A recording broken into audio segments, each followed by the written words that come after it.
প্রিয় ভাই আমার, তরুণ যুবদের নফসের কুমন্ত্রণা থেকে বেঁচে থাকতে, চারিত্রিক শুদ্ধতা বজায় রাখতে বিয়ে হচ্ছে প্রথম চিকিৎসা।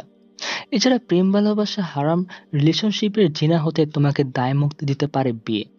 রাসূলুল্লাহ সাল্লাল্লাহু আলাইহি ওয়াসাল্লাম বলেছেন, দুজনের পারস্পরিক ভালোবাসা স্থাপনের জন্য বিয়ের বিকল্প নেই।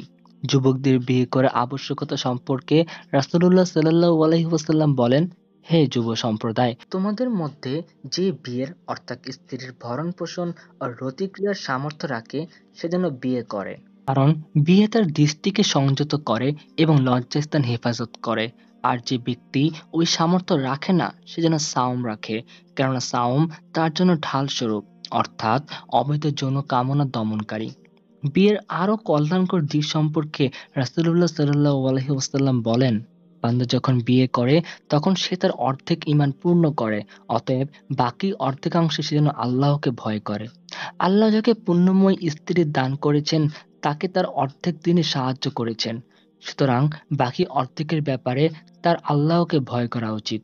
তাই বাস্তবিক জরুরত তো এটাই যে প্রতিটি ছেলের জীবনে এমন একজন মেয়ের খুবই প্রয়োজন যে তার দিনের অর্ধেক পূরণে অর্ধাঙ্গিনী হবে, যার একজোড়া বিশ্বস্ত হাত ছেলেটিকে গুনাহ হতে আগলে রাখবে শুধুমাত্র মহান রবের সন্তুষ্টির জন্য। সুতরাং ভাই আমার, সামর্থ্য থাকলে বিয়ে করে নাও। বিয়ের মাধ্যমে তোমার দিনের অর্ধেক পূর্ণ করো।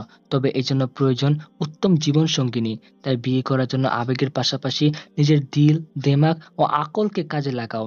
যেহেতু হাদিসের ভাষ্য অনুসারে ইমানদারের জন্য বিয়ে হচ্ছে তার দিনের অর্ধেক, কিন্তু কন্যা নির্বাচনে সর্বোচ্চ সচেতনতা অবলম্বন করো। কেননা বিয়েতে অসফল হলে তো তুমি অর্ধেক দিন হারিয়ে ফেলবে।